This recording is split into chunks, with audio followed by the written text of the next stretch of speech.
breaks through our deepest fear. You make the broken heart rejoice. In you we find our voice. We lift you high above the skies. With every breath our praises rise. Your love, it never fades away. We worship you both night and day.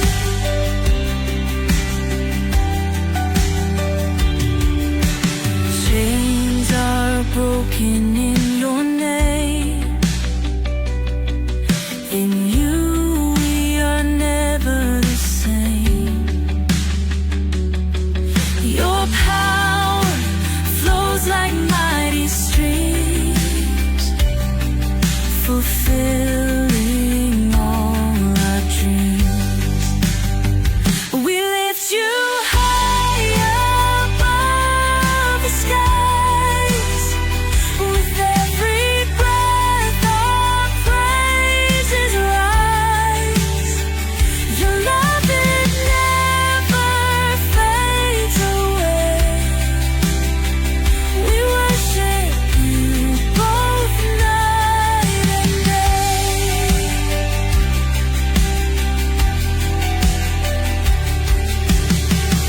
Your name is power, life, and peace. By your word our fears release. You are the hope that fills our soul. In you we find our goal. We lift you high above the skies. With every breath our praises rise. Your love, it never fades away.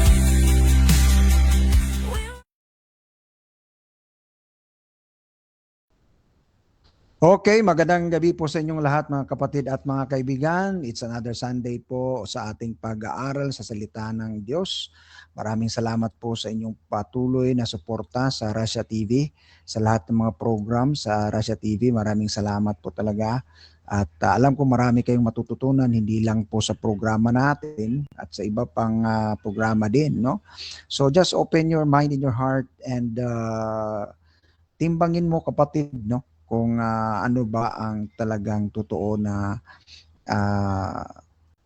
salita ng Panginoon. So let us study tonight, no? Ang title po ng ating pag-aaralan, True Faith Alone in Christ Produces Sonship Forever.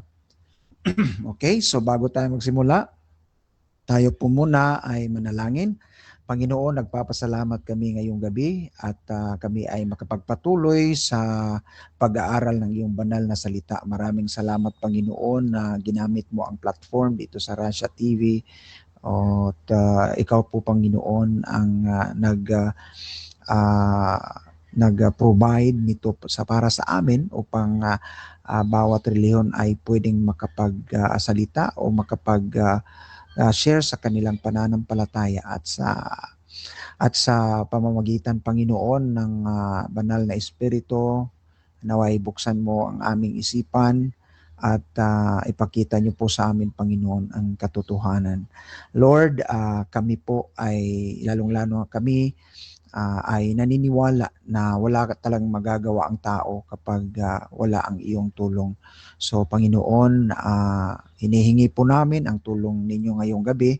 Sana ay buksan niyo po ang aming puso't isipan upang maintindihan namin ang iyong banal na salita. Thank you, Lord, and continue to bless Rasha and his family and the rest of the crew and especially, Lord, yung mga equipments na ginagamit sa platform na ito. Bless those people who help, Panginoon, lalong-lalo na yung mga taong nagbabayad upang masustain ang platform na ito. Maraming salamat sa buhay nila. Bless us tonight And we pray all these things in the name of the Father, and of the Son, and of the Holy Spirit. Amen. So dito po tayo mag-umpisa pa, mga kapatid, sa pagbasa. Pagbabasa, sa Matthew chapter 19, 16 to 26, no?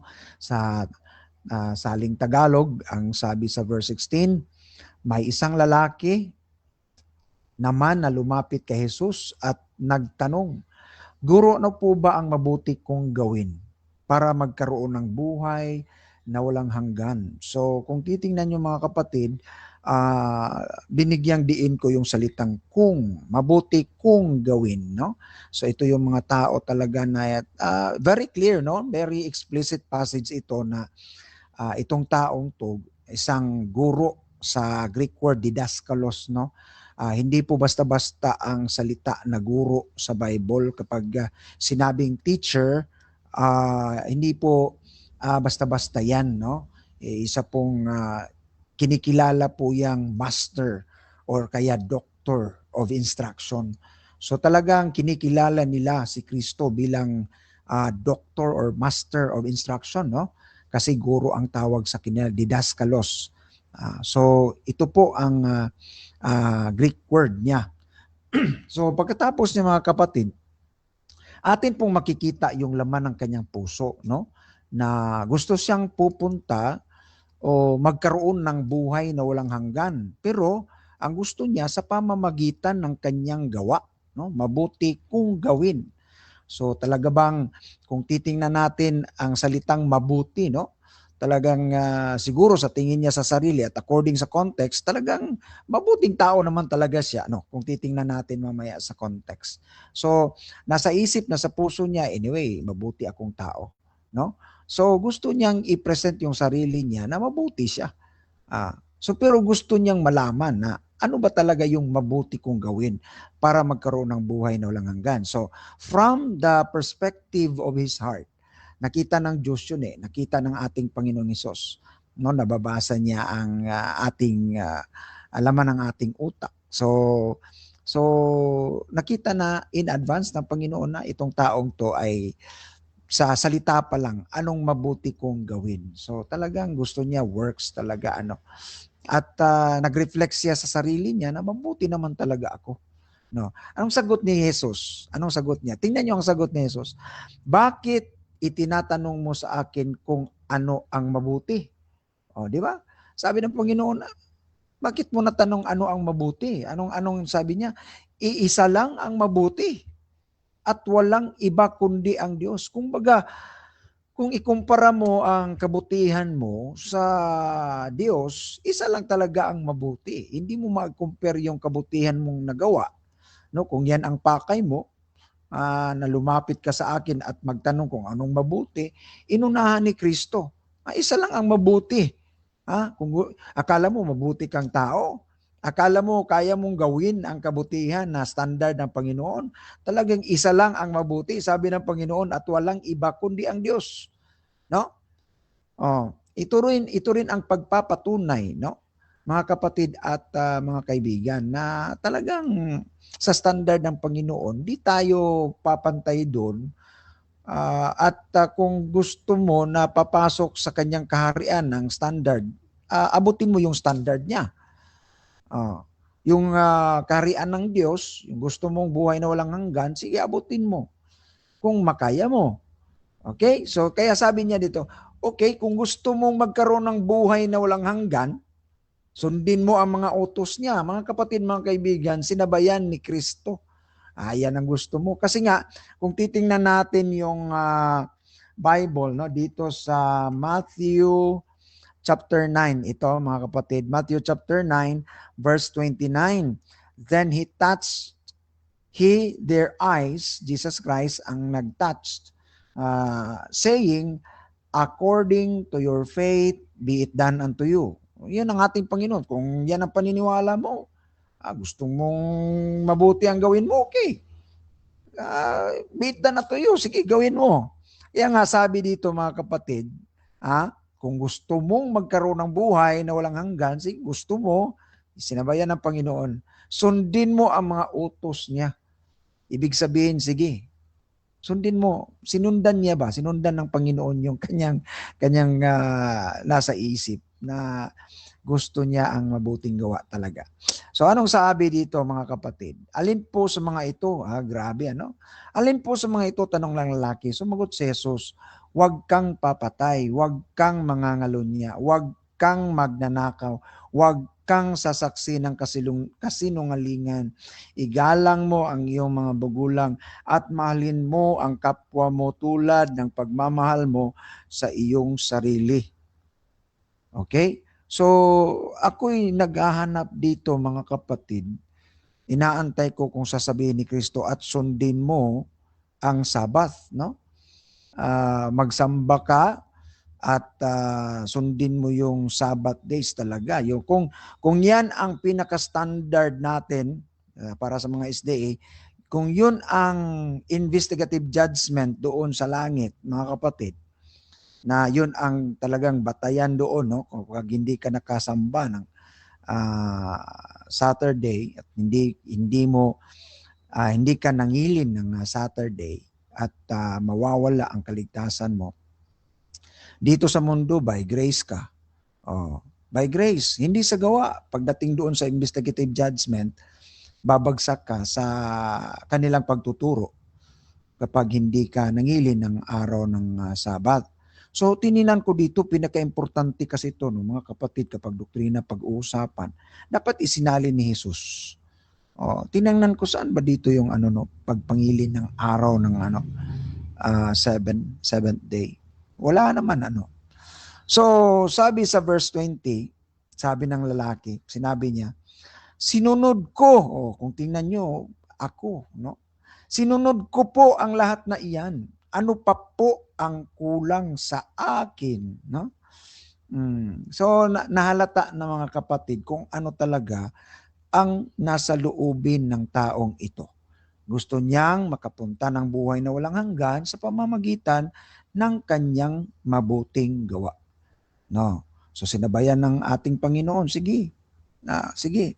So pagka verse 21, sumagot si Jesus, kung nais mong maging ganap, umuwi ka at ipagbili ang iyong mga ari-arian at ipamigay mo ang mapagbebentahan sa mga mahihirap. Mapagbibintahan sa mga mahihirap. At magkakaroon ka ng kayamanan sa langit pagkatapos bumalik ka at sumunod ka sa akin. No? Ni sinabi ng Panginoon, at magkaroon ka ng buhay na walang hanggan. No? Magkaroon ka ng kayamanan sa langit pagkatapos bumalik ka at sumunod ka sa akin. So dito mga kapatid, ating makikita ang pinaka-final blow kung talagang gusto mong maging ganap, no? So halimbawa, nasunod mo lahat. Tapos napakahirap naman ng mga kapatid, no? Saan ba sa utos ng ating Panginoon sa Ten Commandments na ibinta mo ang lahat mong ari-arian? Nasa Ten Commandments ba 'yon? Na ipagbili mo ang lahat mong ari-arian tapos ipamigay mo sa mga mahirap. Lahat ang sabi dito, no? Umuwi ka at ipagbili ang iyong mga arian at ipamigay mo sa mapagbibintahan sa mga mahirap. So ibig sabihin, ikaw na rin ang ano sabi dito? Maghihirap, mga kapatid, no? Ikaw na rin ang maghihirap, no? Pagkatapos mong ibenta, pamigay mo sa mga mahirap, ikasali ka na sa mga mahirap. Kasi wala ka ng pera, wala ka ng bahay, wala ka ng aari-arian, mga kapatid. So ikaw na ang maghihirap. O buti kung meron na namang magbenta tapos bigyan ka. Kung yun ang standard ng ating Panginoon, lahat tayo magbibinta ng ating ari-arian para tayo maligtas. No? Yun bang paraan ng Panginoon? Hindi. That is just, mga kapatid, a test to a person na talagang gustong maligtas sa pamamagitan ng kanyang mabuting gawa. Okay?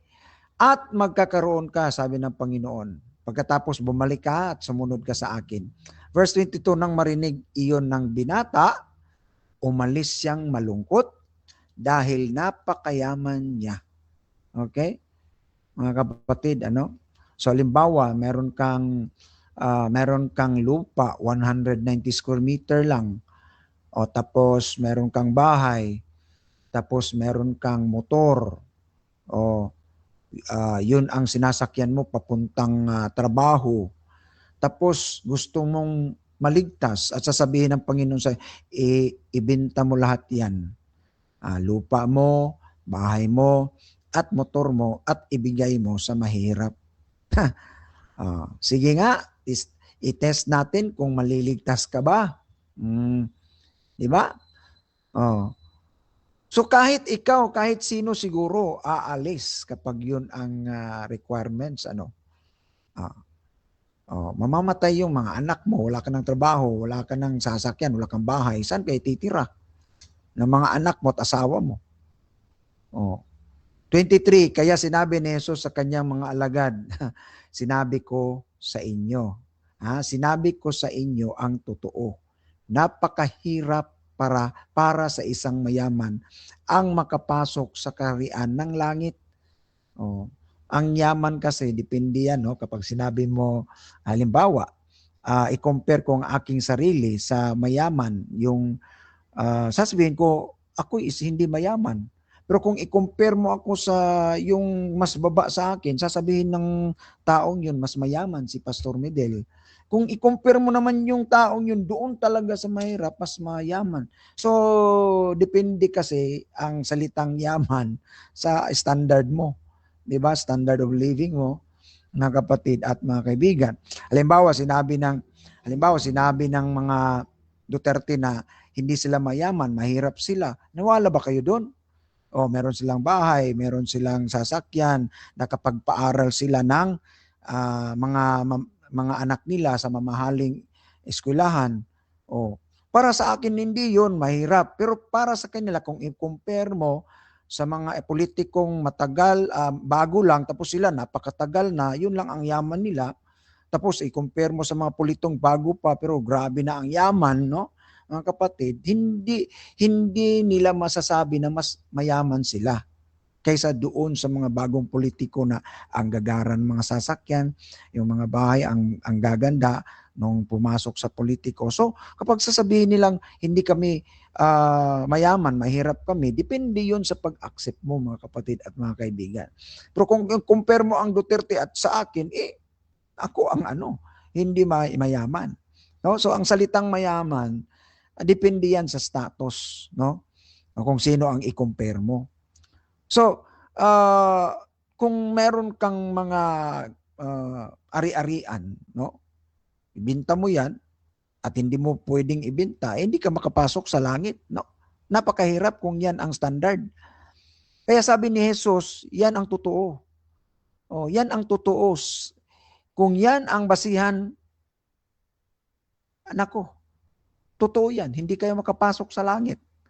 Kaya sabi ng Panginoon sa 24, mas madali pang pumasok ang kamilyo sa butas ng karayom kaysa makapasok sa isang mayaman na kaharian ng Diyos. Meron kasing sa kanila, merong pader, merong tinatawag natin doong kamilyo, butas ng kamilyo, ang tawag nila doon. Needle's eye. Maliit lang yan na tao lang talaga yung makapasok. Parang exit nila, kung saan ba, fire exit ba. So, yun yung needle's eye ang tawag nila doon. At hindi makakapasok talaga ang kamilyo doon. No? Yun po, hindi po yung literal na needle. Paano makapasok ang camel doon sa karayom, butas ng karayom. So, hindi yun mga kapatid at mga kaibigan. So, that's according to study mga kapatid. So, napakahirap mga kapatid. Kasi nga, ang labanan dito ay mabuti kung gawin, sabi ng taong yun.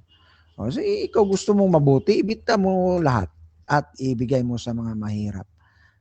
So, napaka imposible na makapasok sa kaharian kung ang basihan mo ay mabuting gawin ko. Sabi niya, ano ang mabuti kong gawin? Kaya tinudo ng Panginoon, no, mga kapatid at mga kaibigan. Now sa verse 25, kung makita ninyo ito, nabigla ang mga alagad nang marinig nila ito. Di ba? Sino bang hindi mabibigla, mga kapatid at mga kaibigan? Kaya nagtanong sila, kung ganoon po, sino na lang ang maliligtas? Even the disciples, the direct disciples of the Lord Jesus Christ. Hindi ito mga church fathers, ha? Malayo pa yung mga church fathers. Buhay pa man itong apostles. So apostolic time talaga, panahon ni Jesus Christ. At may mga apostles, mga kapatid, wala pa yung church fathers. So ito yung pinaka sinasandala natin na truth. Yung mga apostles talaga ang nagsabi. Kung ganon, sino na lang ang maliligtas, mga kapatid at mga kaibigan? In other words, salvation is very impossible for human. Kaya sabi sa 26, tiningnan sila ni Jesus at sinabi, imposible ito sa tao. Di ba? So dito natin makikita at ipinahayag ng Diyos, hindi nyo talaga magagawa. Sabi mo, ano ang mabuti kong gawin para magkaroon ng buhay na walang hanggan? Sabi ni Jesus, imposible sa tao yan. Imposible yan sa tao. Ngunit may pag-asa. Sa Diyos, ang lahat ay posible. Salvation is of the Lord. Monergism. Sa Kanya lang yan. Kasi kung titingnan mo sa Greek, mga kapatid, ang salitang ngunit, it is a separate. No? It will separate the first from the second. Okay? Imposible sa tao, that's the first. Pero siniperate, ngunit sa Diyos. So there is a separation. Sa Greek nga yan, mga kapatid, binasa ko kanina, it is a separation from the first statement, mga kapatid, no? Hindi mo pwedeng i-mix. Kung i-mix mo, sana sinabi ni Jesus, imposible yan, posible yan kung ang tao ay mag-cooperate sa Diyos. Pero dito sinabi, separate talaga. Ngunit sa Diyos. That's very strong. Imposible sa tao, separate. Sa tao, imposible. Ngunit sa Diyos, lahat ay posible. Kasi nga mga kapatid at mga kaibigan, okay? Ang salvation po, sabi ng Biblia, ay sa Diyos. Salvation is of the Lord, mga kapatid at mga kaibigan, sa pamamagitan ng Kanyang awa at habag. Di ba, mga kapatid?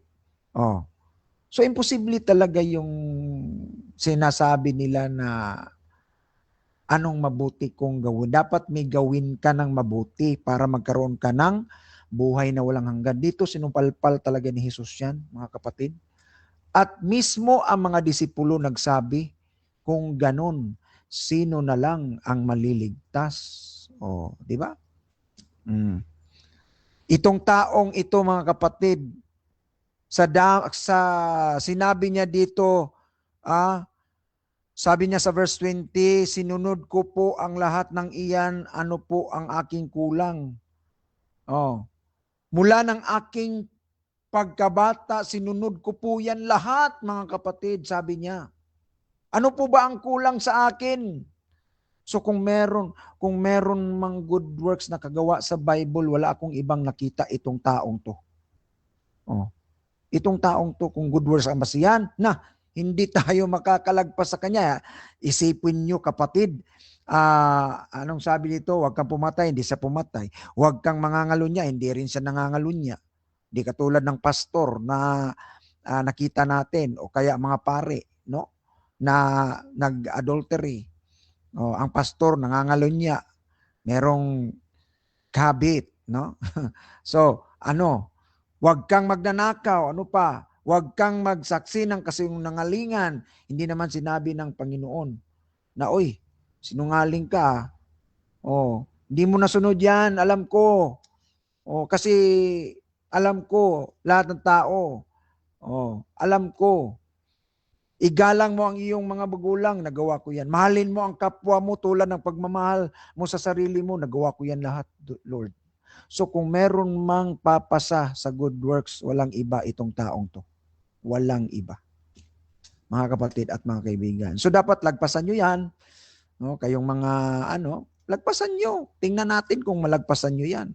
Kung malagpasan nyo yan, susunod ka sa sinabi na last ng Panginoon, ibenta mo ang lahat mong ari-arian at ibigay mo sa mahihirap. Mga kapatid at mga kaibigan. Ito, pinapakita ng Panginoon na ang salvation, imposible sa tao yan. Kahit anong gagawin niya. Kahit anong gagawin niya, imposible talaga. Kaya sabi ko sa inyo, the only hope we have is God.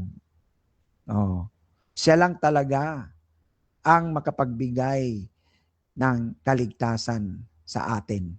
Okay? According to His grace. I will have mercy on whom I will have mercy. I will have compassion on whom I will have compassion. Bakit ganun?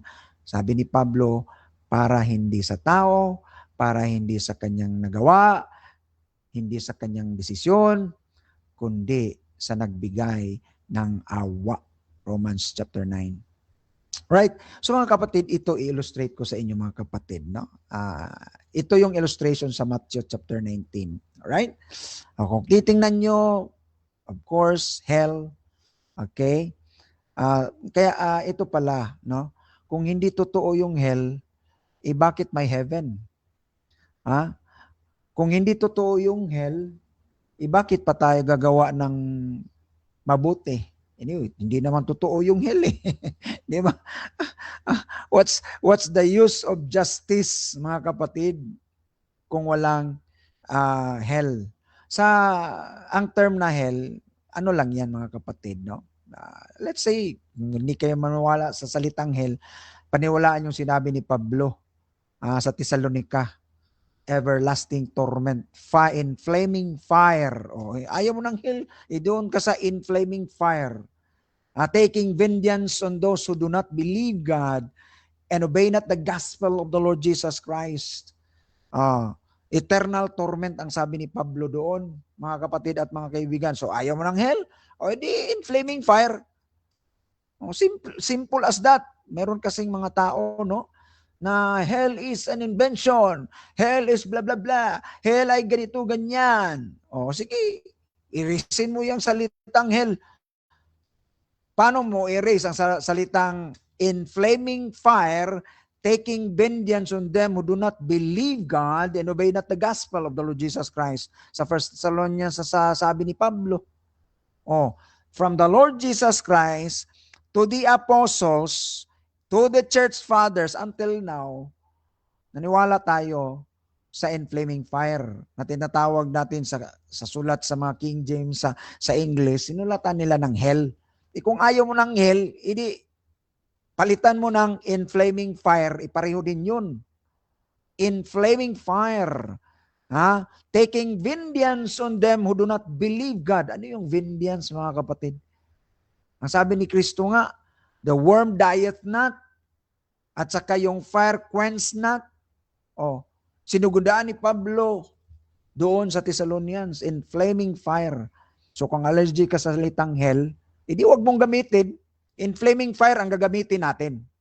Proof yun. Si Apostle Paul, sabi niya, in flaming fire, taking vengeance on them that who do not believe God and obey not the gospel of the Lord Jesus Christ. Mga kapatid at mga kaibigan. Di ba? So ito mga kapatid, so halimbawa ito yung tao, kita niyo mga kapatid, yan, ayan, taong yan. Siyempre, Lumapit siya kay Kristo by faith. Hindi ka naman lalapit kay Kristo kung wala kang pananampalataya. Ano? Ayan. Anong sabi niya? Good Master. Sabi niya mga kapatid. So, kung titingnan nyo, faith in Christ, hindi siya lalapit kay Kristo at hindi niya tatawaging good master si Kristo kung hindi siya naniwala kay Kristo. Paano ka lalapit kay Kristo? Paano ka pupunta sa Kanya kung hindi ka naniwala? Mga kapatid at mga kaibigan. So yung paniniwala niya, normal, yon, tawag natin, common faith. Common faith. Meron ang lahat ng tao niyan, common faith. Pero yung saving faith, ay hindi po lahat, mga kapatid at mga kaibigan. Right? Now, tingnan natin dito mga kapatid. What good things, sabi niya, shall I do that I may inherit eternal life? Okay, yung sabi niya. Good thing. So kita natin dito mga kapatid, good thing plus faith. Nakita niyo mga kapatid ang Matthew 19? Na-study na ba ito ninyo? Na-present na ba ito sa inyo ng inyong mga magtuturo, yung mga pari nyo, mga pastor nyo? Tinuro ba ito ng masinsinan, mga kapatid at mga kaibigan? So dito makita natin faith in Christ plus good thing. Faith plus works. Walang iba, mga kapatid at mga kaibigan. Kaya nga sabi niya, para magkaroon ako ng eternal life, heaven. Diba? Makapunta ako sa heaven. O magkaroon ako ng eternal life. So ang sabi ni Jesus Christ, keep the commandments. Sabi niya, saan ba doon? Saan doon? Name it and I will tell you. Ganun mga kapatid. Sabi niya, no murder. Adultery, pasado. No stealing, pasado. Akyat, no lying, pasado. Obedient son, pasado. Neighbor lover, pasado. Ang lapit ko na sana, Panginoon. Ang lapit. Ang lapit na. Pero sabi niya, Lord, all these things I kept since youth. What else is lacking? Di ba? Kung itong tao to natuloy yan sa heaven, ito ang pinaka-boastful na tao tao na papasok sa langit. For by grace you are saved through faith and not of yourselves. It's a gift of God, not of works, lest any man should boast. Napakaklarong sinabi ni Pablo. Kasi kapag sa work, lahat tayo doon magbo-boast talaga. Boast tayo dito sa sanlibutan. Binoboast mga natin yung ating ginagawa. Pinopost natin. Pag hindi na-recognize, nagagalit tayo, di ba? Di ba? Yun mga kapatid at mga kaibigan. So kaya, ayaw ng Diyos na maulit yung ginawa ni Satanas. Pride. No? So para walang uulit sa ginawa ni Satanas doon sa langit, it's by grace na lang talaga. Alright? Now, sabi ng Panginoon, okay, gusto mo pala ha? Sige, sell everything you have. Kaya tanong ko kanina, saan sa utos, sa 10 utos, na ibinta mo ang lahat mong ariaran? Sige na, ilabas nyo yung 10 commandments, tapos sabihin nyo, 9th commandment, sell everything you have and give it to the poor. Ano yun? Hindi nyo nakuha mga kapatid, that the 10th commandment, mga kapatid, no? Kung titingnan nyo mga kapatid, Matthew 19:22, sabi, he went away sorrowful for he had great possession. Meron siyang malaking kayamanan. Anong sabi ng Biblia? Matthew 6:21, for where your treasure is, there will be your heart. There will your heart be also. Ang problema ng tao, kapatid, hindi ang mabuting gawa, ang problema ng tao ay ang puso. Romans 10, if you confess with your mouth the Lord Jesus Christ, anong sabi? From the heart. Kung hindi from the heart, hindi ka talaga maliligtas. Hindi problema ang gawa, kapatid. Ang problema ang puso. Jeremiah 17:9, basahin nyo, the heart is deceitful above all things and desperately wicked.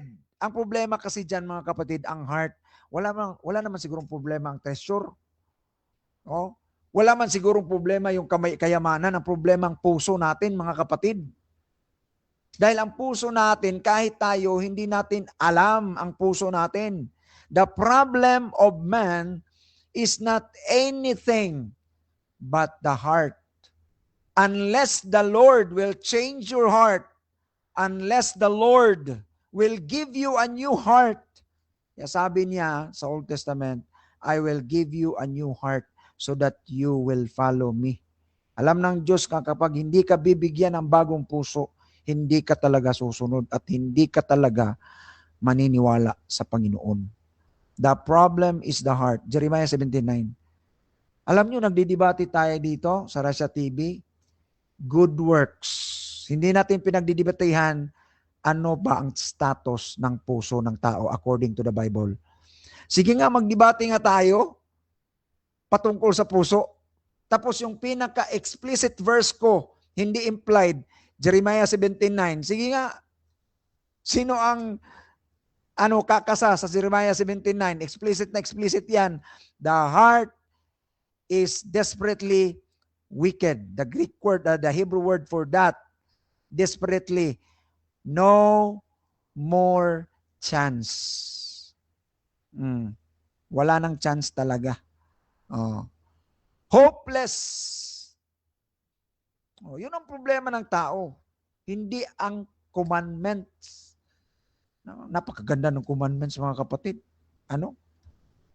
Ginawa ang 10 commandments dahil to guide us. Bakit may traffic light? Bakit may traffic light? Para may order, mga kapatid. Di ba?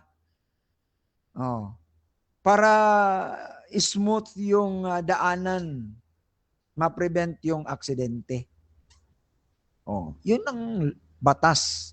May batas para magiging smooth. Ang problema hindi ang batas, ang problema ang puso ng mga tao. Kahit meron pang traffic light dyan, kapag ang puso mo violator talaga, talagang tatakbo ka kahit na red.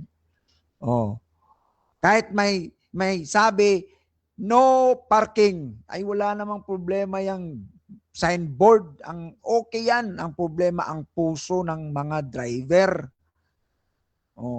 Ang puso natin. Di ba? Bakit nangangalunya? Bakit may second party? Hindi naman problema yung mga tao sa kapaligiran. Ang problema ang puso mo. Hindi kontento ng isa. Di ba? Look at that, Matthew 6:21.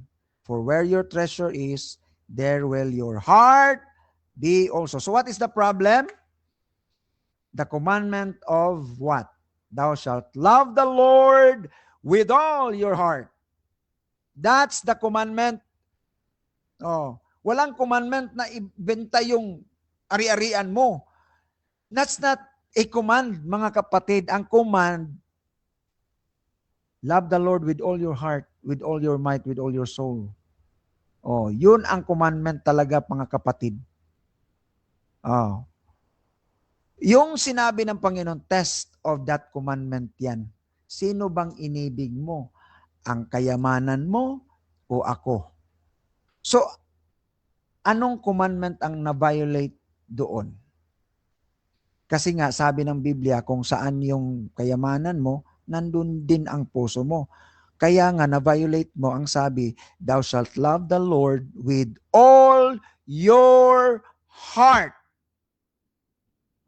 Anong problema? Heart. Again, heart. Matulog ka ngayong gabi. Sabihin mo sa puso mo, heart, you are my problem. It's not the command. Hindi kung ano ang gusto kong gawin. Ang problema, anong sinasabi ng puso mo? Alam mo ba ang puso mo? Sabi ng Jeremiah, no one can know it. I, the Lord, search the heart. Kadalasan, mga kapatid, tayo ay naliling lang sa ating puso. Akala natin yun na, hindi pa pala. Akala ko ikaw nang mahal ko. Hoy, hindi pala. Ah, akala ko lalaki ako. Hoy, hindi pala. Di ba? Akala ko babae ako. Ang puso, mga kapatid. Tanungin mo sarili mo. Kaya mo ba i-tame ang puso mo? Kaya mo? Oo, hindi. Kasi nga ang puso natin ang problema. Kaya ang sabi ng Panginoon sa Old Testament, I will give you a new heart, a new spirit. I will give you. Kung bibigyan niya lahat, sana tayong lahat ay ma-regenerate. Mga kapatid, tingnan nyo mga kapatid, tingnan nyo mga kapatid. Kapag, di ba sabi ng mga disciples, na-amaze sila, who can be saved? Kasi ganito mga kapatid. James 2:10, for whosoever shall keep the whole law and yet offend in one point, he is guilty of all. Yan ang pinakamataas na standard ng Panginoon eh.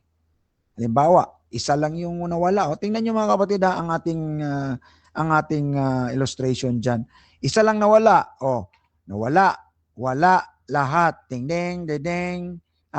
Parang ice. Anong nangyari? Wala ka nang tatayuan na ngayon. Kasi isang pagkakamali, wala, ubos lahat. Anong tatayuan mo ngayon? Wala. Saan ka babagsak? Di ba? Saan ka babagsak? Doon pa rin sa inflaming fire who do not believe God and obey not the gospel of the Lord Jesus Christ. Yung gospel ni Jesus Christ. Yun yung ating susundin, mga kapatid at mga kaibigan. Ano yung gospel na yun? Christ died for you. In other words, sabi ng Bible sa Matthew 9:26, kaya sabi ni Jesus Christ, for with men it is impossible, but with God, all things are possible. All things, lahat-lahat na. Kaya sabi ng Panginoon, without faith, it is impossible to please God. Alright? Now, look at this mga kapatid. Alright? Kung titingnan mo ang tao ganito, for God so loved the world that He gave His only begotten Son, that whosoever believes in Him should not perish but have everlasting life. Ito si Jesus Christ. He shed His blood at yung dugo niya ay siyang daan upang tayo ay makapunta sa kanyang kaharian. I am the way, the truth, and the life. No man comes to the Father but by me. Exclusive claim yan. Walang iba. No man comes to the Father but by me. Hindi sinabi dyan mga kapatid, others. Me and others. Jesus Christ is the only way, the only truth, and the only life. Jesus Christ said, listen, John 11:25, I am the resurrection and the life. He that believe in me, though he were dead, o patay, yet shall he live. Anong requirements ng Panginoon? Do you believe this? Do you believe this? Hindi siya sinabi, do you believe this? And can you do this?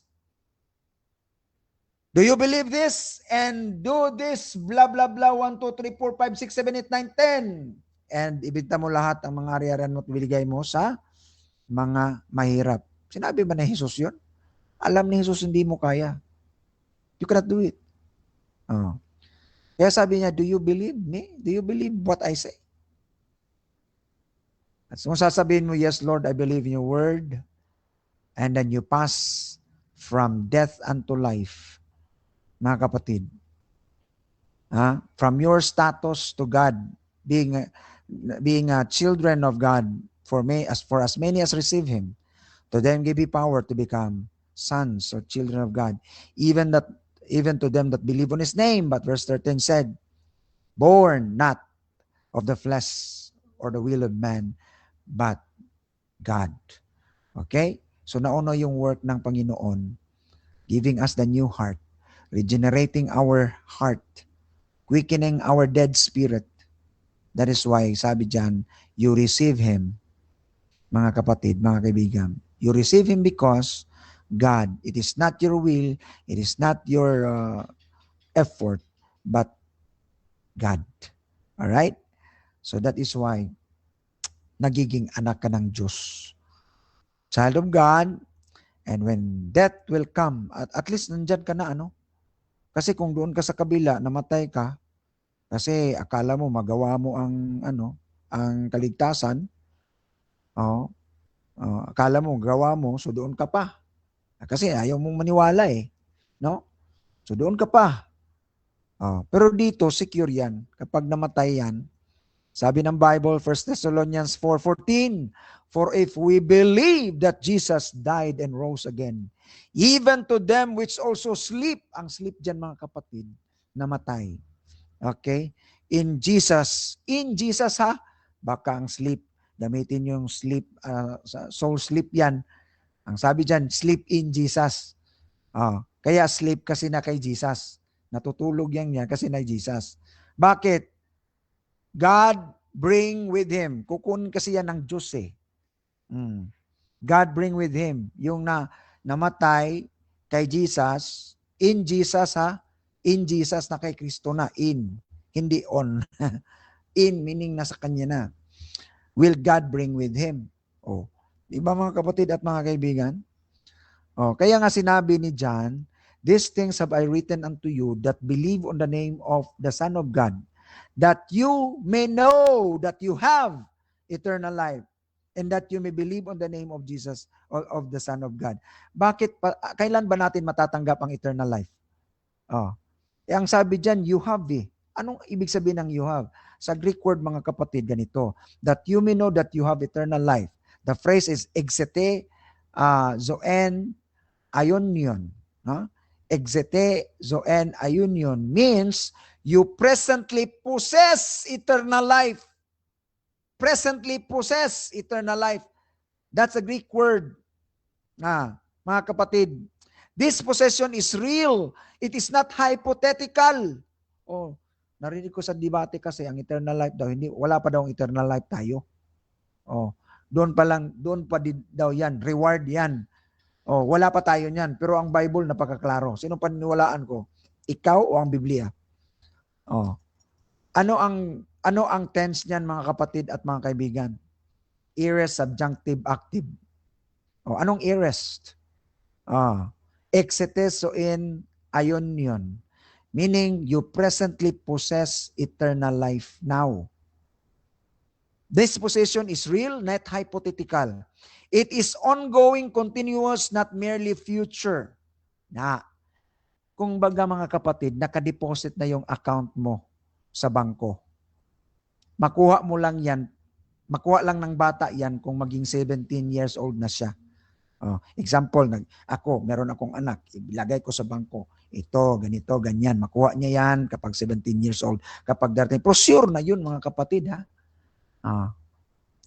Ilagay lang sa bangko doon, pagdating ng 17 years old niya, makuha na niya ang lahat ng ari-arian na nilagay ko sa bangko.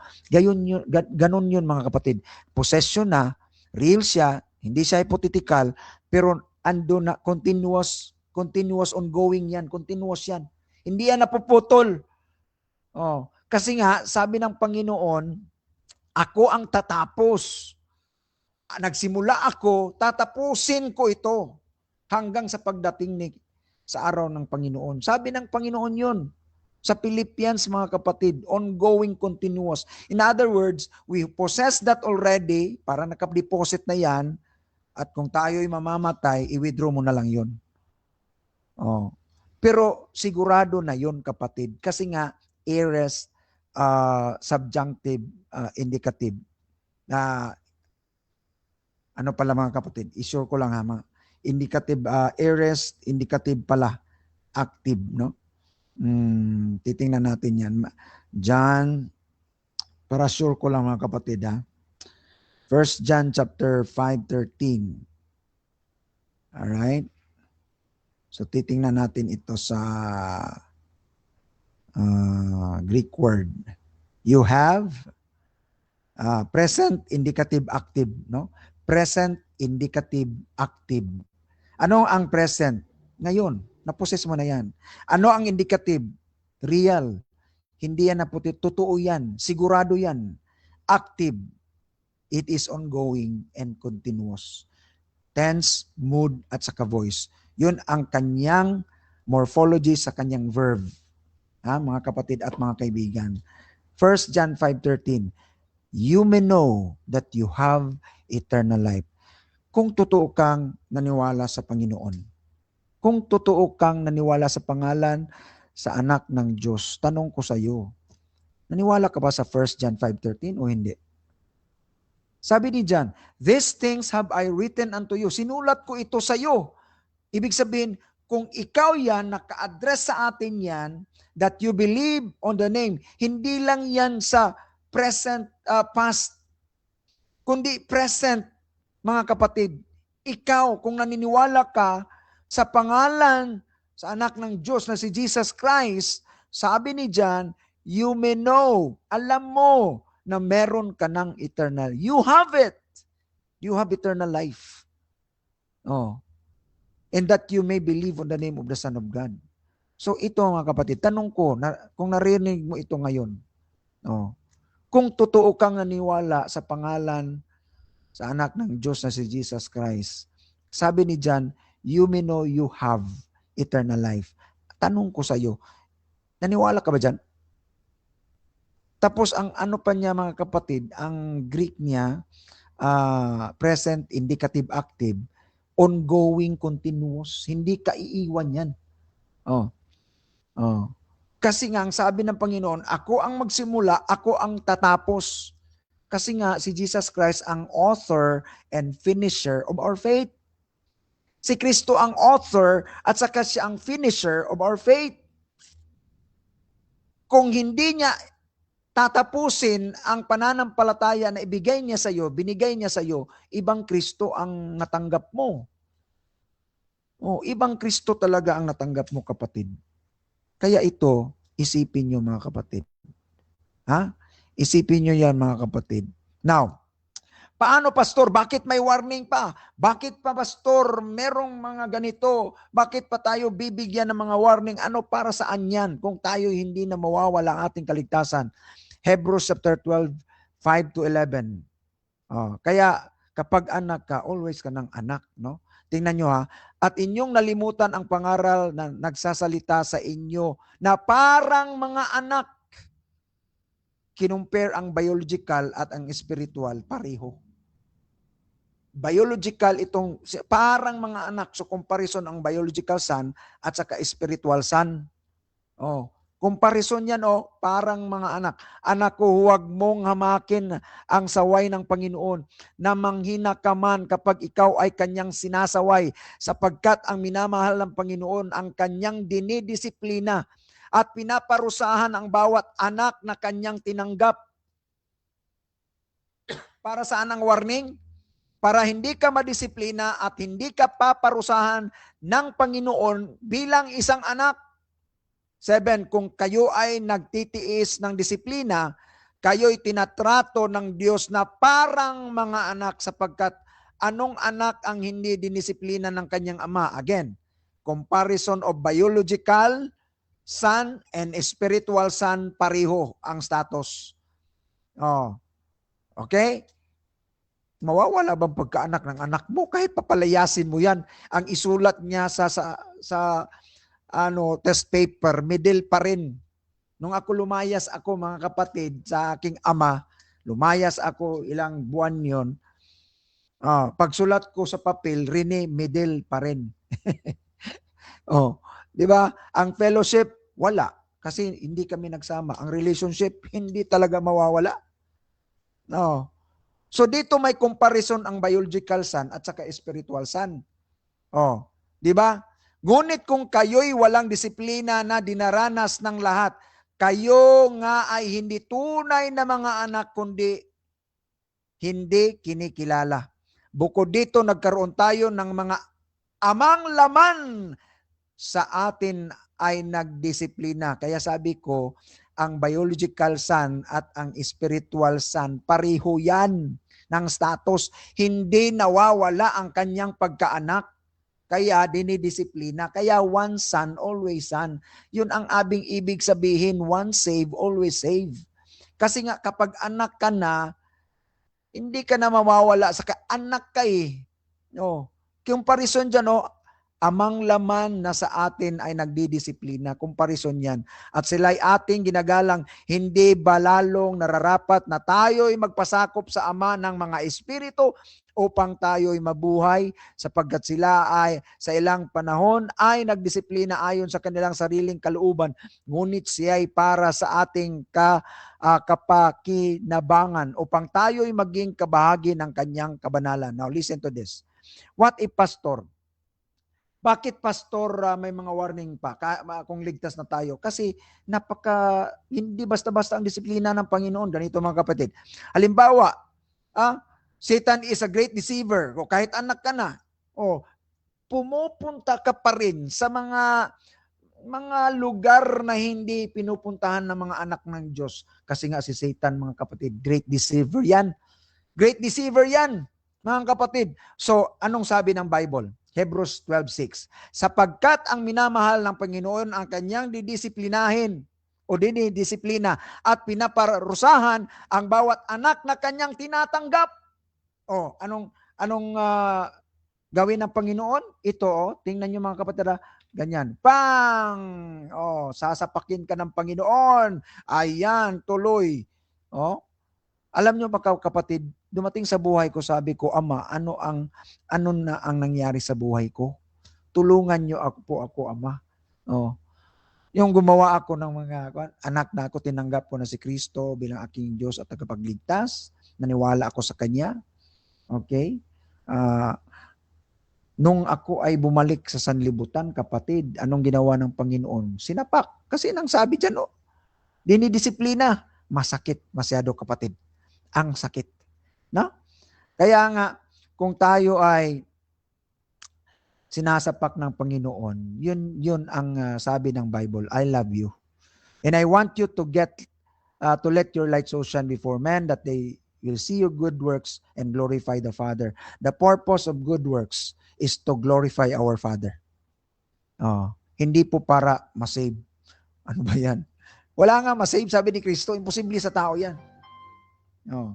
Imposible sa tao yan. So, yun po mga kapatid at mga kaibigan. Okay? So, the purpose bakit tayo dinidisiplina? Bakit may mga warning? Kasi, masakit ang palo ng Diyos. Masakit ang disiplina ng Diyos. Okay? So, yun po mga kapatid. So, yun, kailangan natin, Father, forgive me. At pagkatapos mga kapatid, babalik na naman. Ganun pa rin hanggat mawalan ka ng lakas. Balik na naman mga kapatid. Matuto ka.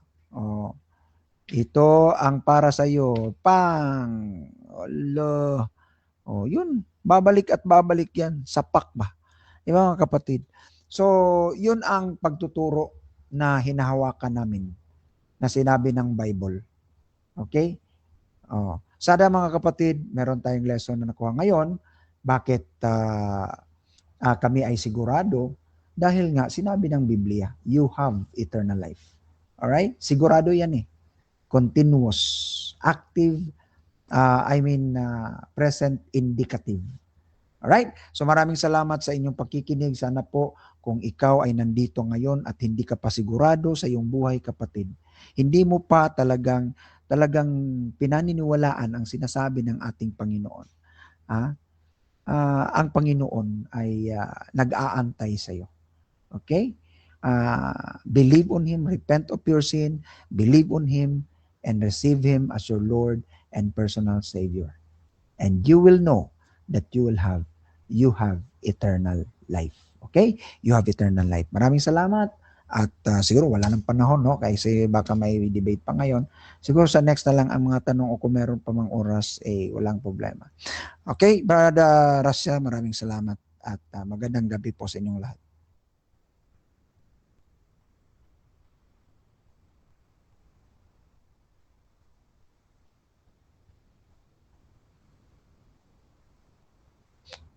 Dito tayo sa comment, bro. Opo. Question dito, galing kay Althea. Good evening, Pastor. Anong masasabi nyo sa mga pastor ng Faith Alone na nasasangkot sa mga crime? Mm. Alright, so hindi lang pastor yun ha. Lahat, pare man yan o ano. Ang masasabi ko dyan, kapatid, kung totoo silang ligtas, dinidisiplina ng Panginoon yan. Yung mga post ni Brother Rasha, kita mo yung mukha ng pastor, makita mo ba yung saya sa mukha niya? Hindi parang talagang grabe na yung mukha niya. O parang sa Bisaya pagikumot iyang naong ba no. So if he is truly a son of God, anak siya ng Diyos sa pamamagitan ng kanyang pananampalataya, talagang didisiplinahin siya. Kitan mo naman sa sa illustration ko kanina. At sa verse talaga sa Hebrews. So hindi nawawala 'yun. Kaya lang dinidisiplina. Kung titingnan mo ang mukha, walang kasiyahan. Kaya sabi ni David, restore unto me the joy of my salvation. Kung meron man tayong dapat hawakan sa mundo, ang kaligayahan. Di ba? Gusto natin ng kaligayahan. Ayaw nating masaktan. Pero yun ang parusa ng Panginoon sa kanyang mga anak. Ang kasiyahan nawawala talaga, yung real joy. Okay? So, yun ang aking kasagutan dyan, Althea. Okay, another question niya. Pastor, ang true faith alone ba ay may kaakibat na works or kahit bad works? Basta faith lang kay Jesus. Ang paniniwala namin talaga, magbunga yun siya ng mabuting gawa. Bunga ang mabuting gawa. Pero you cannot expect na talagang ano ba ang bad sa iyo, kapatid? Yung pagnanakaw ng 100,000, 200,000, 1 million. Kung nagnakaw siya ng 5 pesos, okay lang yun. Pero pagnanakaw pa rin yun. So depende kung ano yung sinasabi mong kasamaan para sa iyo, no? May mga pastor na hindi nahuli kasi marunong, kaya pare hindi nahuli, tinataguan. So ang diyan, kapatid, siya mismo, no? Siya mismo ang hindi masaya sa buhay niya. Okay? So, merong good works yan. Even yung hindi naniwala kay Kristo. Tingnan mo yung tao kanina. Halos lahat nasunod niya ang good works, di ba? Oh, pero sabi ng Diyos, wala. Hindi ka makakapasok. Di ba? Umuwi siyang luhaan. Umuwi siyang ng lupaypay. Kahit gaano ka good works niya. Di ba? Sa lesson natin. So, hindi batayan yun, kapatid. No? Faith will result good works, pero hindi batayan yun para mawala ang kaligtasan ng tunay na anak ng Diyos. Yun ang aking kasagutan. Ang question dito, bro, ng naka-Japanese to. If salvation is by faith alone, why does James 2 verse 24 say, a person is justified by works and not by faith alone? Palaging pabalik-balik yan, kapatid, na sinasabi namin in the eyes of James. Totoo naman yun. Kasi hindi niya nakita talaga pananampalataya. Pero sabi ni Pablo sa Romans 3:21, in the sight of God, hindi sa works. Faith lang talaga. So, talagang sa mata ni James, no? Sa mata ni James, show me your faith and I will show you my faith with works. So, totoo naman sa isang apostol dahil hindi naman sila Diyos eh. Yung pagsulat nila, kapatid, binigyan ng Panginoon yung kalayaan ng kanilang normal na pagkatao. Verbal and plenary inspiration yon. So si James, hinayaan ng Panginoon na isulat niya yung kanyang nasa loobin. Hindi niya nakita. Kaya sabi niya, pakitaan mo ako. So sa mata ni James, talagang totoo yun. Sa mata ng mga apostles, totoo yun. Na yung pananampalataya mo, patay yun. Oh. Kaya nga sabi niya, magiging ganap, perfect, meaning mga kapatid, na mas ma-reveal ang tunay mong katayuan kung makita ko ang ginagawa mo. Yun ang sabi ni James, mga kapatid. So, pabalik-balik na sinasabi namin yun according to context. Yun ang sabi ni James, show me and I will show you. Hindi niya sinabi show God. Show to God. Hindi ka pa isinilang, alam na ng Diyos, di ba? Bakit mo ipakita sa Diyos? Oh, hindi ka pa isinilang, alam na ng Diyos ang gagawin mo. At ang puso mo ay talagang deceitful and wicked desperately, di ba? So, in the sight of God, hindi papasa yun. Okay. Yan ang kasagutan ko. Okay, shoutout pala kay Emmy Alfonso, dito din kay Pastor Jeramil Amlon ng Gold. Question dito again, in Matthew 25:31 to 46, why does Jesus Christ judge people based on what they did for the others rather than on faith alone? 25, anong context ba dyan mga kapatid? 31 to 46. Ano yung Matthew? 25:31 to 46. 25 to 46. 31 to 46. Okay. Ito man yung sa sheep, mga kapatid, ano? So ito yung in-explain ko sa inyo mga kapatid na ang sheep ang goat, siyempre, kung makita natin dito, yung sheep, prepare na sa kanila yung kingdom before the foundation of the world. Ang goats, yun yung mga hindi niya pinili before the foundation of the world. Of course, ang sabi diyan mga kapatid, yung resulta diyan, yung I was hungry and you feed, you give me drink, I was stranger and you took me in. It's because they were chosen before the foundation of the world. Yung sinasabi namin na talagang magbubunga siya ng mabuting gawa, kasi yun yung ano ng Panginoon, plano ng Panginoon, sanctification, glorification. So yun talaga ang resulta ng pagpili ng Panginoon sa kanila before the foundation of the world. So yun yun yung resulta. At ano yung question niya, Brad? Bakit ano daw? Bakit daw gina-judge yung tao? Why does Jesus Christ judge people based on what they did for others rather than on faith alone? Saan ba ditong nag-judge ang Panginoon sa kanilang works? Wala naman siguro dito sa context. Di ko nakita, Brad, no? Di ko nakita kung saan niya kinuha sa Matthew 25 yung i-judge sila sa kanilang works. Anyway, actually, yung whatever you did for one of the least of these brothers and sisters of mine, you did for me. Pero hindi yon basihan bakit napunta sila doon sa eternal life. Okay? Kasi nga ang pinakauna mong makita diyan mga kapatid ay prepared na yung kingdom before 34. Tingnan mo mga kapatid, inherit the kingdom prepared for you from the foundation of the world. Ibig sabihin mga kapatid, hindi yun basihan yung dyan. Ang basihan, preparado na yung kingdom para sa kanila sa sheep. Okay, klaro yan mga kapatid.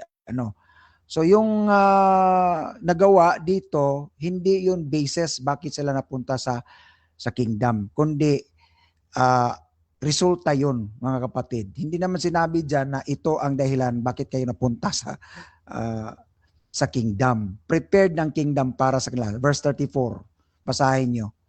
So hindi ko nakita doon na judge sila according to their works, kaya sila nakapunta sa kingdom. Okay. Anyway, ang ano naman talaga diyan,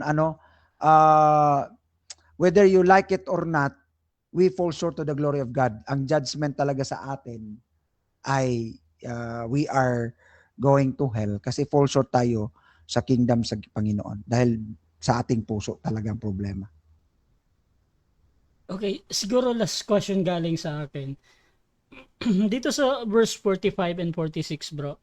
Sabi dito, whatever you did not do for one of the least of these, you did not do for me. Then they Mm. will go away to eternal punishment, but the righteous to eternal life. Mm. Question again, bro, hindi ba to parang batayan na yung gumawa, eternal life, yung did not do, eternal punishment? Yeah. Kung titingnan natin yan, Brad, no? Then shall he answer to them, saying, Verily I say unto you, inasmuch as he did it not to me, did it not to one of the least of this, you did it to me. Kaya nga sabi ko, resulta, bakit nagawa ng ship yun? Kasi resulta, ang kingdom ay prepared na sa kanila. Okay? Resulta yun sa work. Sabi ng Philippians, it is God who works in you both to will and to do of His good pleasure. Philippians 2:13. Diba? Kaya nga, we can work out our salvation because it is God who works in us. So, kung titingnan natin yan, hindi yan nagiging batayan bakit sila napunta sa impyerno. Ang batayan talaga ay 34. Prepared that kingdom before the foundation of the world. Nakita mo yan dyan, no? So, ibig sabihin, wala ka pang nagawa. Preparado na para sa iyo yan. Verse 34. No, inherit the kingdom prepared for you from the foundation of the world. Kaya, sa panahon nga siya na ginutom, binigyan. Nauhaw, pinainom. Kasi nga, yun ang resulta dahil nga, sila yung prepare ng Panginoon, nagagawa nun. Sila ang, kung baga Brad ba, ikaw na ang gagawa niyan para sa akin. Dahil alam ng Diyos, hindi gagawin niya ito ng mga goats. Kuha Brad, di ba? For it is God who works in us both to will and to do of His good pleasure. So hindi yan naging batayan talaga. Wala naman dyan eh. No, resulta lang yan na hindi mo ito ginawa, sila ang gumawa nito. Bakit? Kasi nga, prepared sila for the kingdom. Kaya nga, nung ako'y nagutom, pinakain ako. Nung ako'y nauhaw, pinainom ako. Bakit? Kasi nga, this kingdom is prepared for them. Okay, before tayo mag-final conclusion, siguro ipahabol ko sa iyo to, bro. Out of topic to, pero galing ito kay Emmy Alfonso, yung laging nanonood dito. Pwede bang itanong, totoo ba yung sineselebrate na Mother's Day based on Bible or invento lang ito? Ginawa ba ni Jesus ito? Sabi niya. Ano yung out of context daw, Brad? Out of topic to, Mother's Day daw to. Totoo ba daw yung, totoo ba daw yung celebration? Anyway, no, wala namang sinabi ang Bible na bawal mag-celebrate ng Mother's Day. No, wala namang binawal diyan. So kami sola scriptura, pag wala sa Biblia, walang problema 'yan. Nag-celebrate nga tayo ng birthday, celebrate tayo ng Heroes Day. Walang problema sa atin na mag-celebrate ng Mother's Day. Ayaw nyo diyan na ma-remember natin yung ating mga mothers, anong nagawa nila. So para sa akin, we recognize that and walang violation dyan. Hindi ka nagkakasala. We celebrate, we honor our mothers, lalo na para sa mga Katoliko, si Mama Mary. Di ba? Ganun yun, di ba? We respect them. Okay, final conclusion bro sa topic natin. Okay, yung sinabi ko kanina, maraming salamat sa patuloy niyong pagsuporta sa Russia TV. At again, I'm not saying na ako lang ang tama dito, okay?